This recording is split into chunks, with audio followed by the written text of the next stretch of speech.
Muling itinayo ang pader ng Jerusalem. Ikatlong kabanata. Itinayo ni Eliashib na punong pari at ng mga kasamahan niyang pari ang pintuan na tinatawag na tupa. Matapos nilang ikabit ang pintuan, itinalaga nila ito sa Diyos.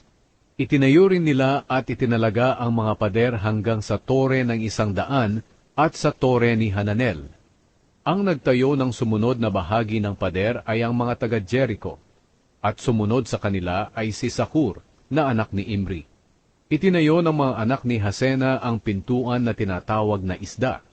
Nilagyan nila ito ng mga hamba, ikinabit ang mga pinto, at ginawan ng mga trangka. Ang nagtayo ng sumunod na bahagi ng pader ay si Meremot na anak ni Uriah at apo ni Hakoz. Ang kasunod na bahagi na may itinayo ni Meshulam na anak ni Berekia at apo ni Meshiezabel. Sumunod naman ay si Zadok na anak ni Baana. At ang sumunod sa kanya ay mga taga-Tekoa. Ngunit ang mga pinuno nila ay hindi sumunod sa ipinapagawa ng mga namumuno sa kanila sa gawain. Ang nagtayo ng lumang pintuan ay si Joyada na anak ni Paseya, at si Meshulam na anak ni Besodeya. Nilagyan nila ito ng mga hamba, ikinabit ang mga pinto, at ginawa ng mga trangka. Ang nagtayo ng sumunod na bahagi ng pader ay sina Melatia na taga-Gibeon, Hadon na taga-Meronot, at ang mga lalaking taga-Gibeon at taga-Mispa. Ang mga lugar na ito ay sakop ng gobernador ng probinsya sa kanlurang Euphrates. Ang nagtayo ng sumunod na bahagi ng pader ay si Uziel na platero, na anak ni Harhaya.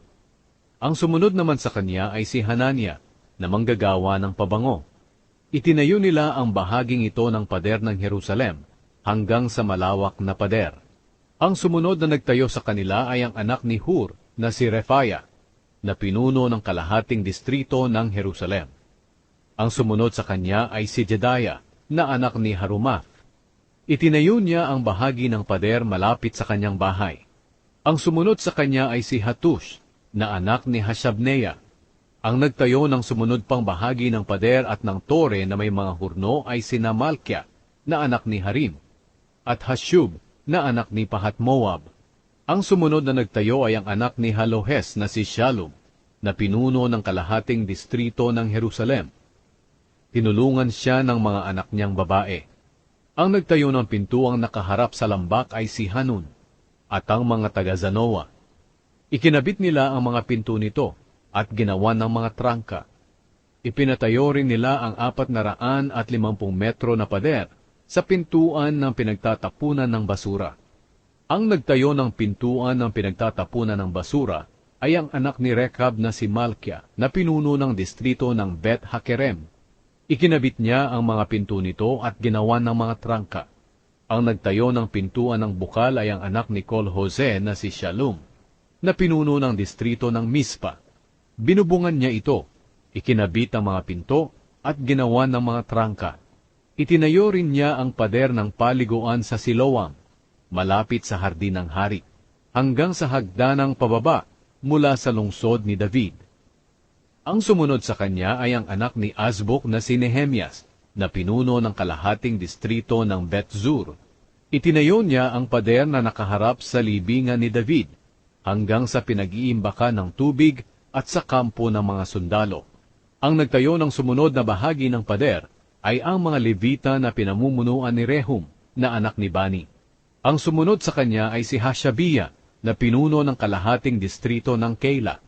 Ang sumunod sa kanya ay ang mga kababayan niya na pinamumunuan ng anak ni Henadad, na si Binwi, na pinuno ng kalahating distrito ng Keila. Ang sumunod ay ang anak ni Jeshua na si Ezer, na pinuno ng Mizpa. Itinayo niya ang bahagi ng pader na nakaharap sa bodega ng mga sandata hanggang sa sulok ng pader. Ang sumunod naman ay si Baruk, na anak ni Zabay. Buong sipag niyang itinayo ang bahagi ng pader mula sa sulok nito hanggang sa bandang pintuan ng bahay ni Eliashib na punong pari. Ang sumunod sa kanya ay si Meremot na anak ni Uriah at apo ni Hakoz. Itinayo niya ang bahagi ng pader mula sa bandang pintuan ng bahay ni Eliashib hanggang sa dulo ng bahay nito. Ang sumunod na nagtayo ng bahagi ng pader ay ang mga pari sa paligid ng Jerusalem. Ang sumunod sa kanila ay sina Benjamin at Hashub. Itinayo nila ang bahagi ng pader na nakaharap sa bahay nila.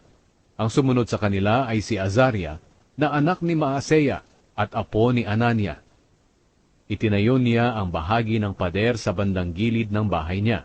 Ang sumunod ay si Binwi na anak ni Henadad. Itinayo niya ang bahagi ng pader mula sa bahay ni Azaria hanggang sa sulok ng pader.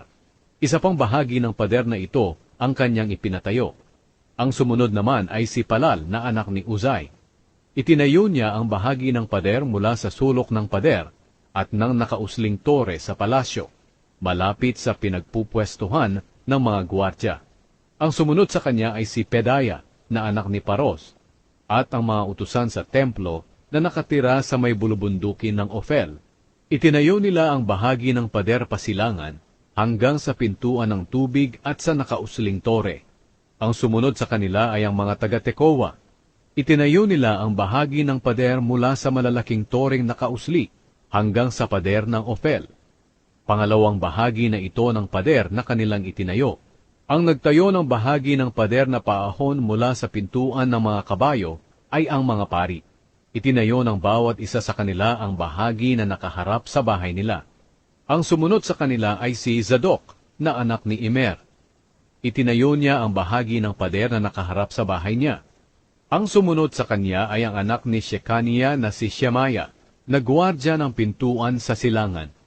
Ang sumunod sa kanya ay si Hanania na anak ni Shelemia, at si Hanun na ika-anim na anak ni Sala. Pangalawang bahagi na ito ng pader na kanilang itinayo.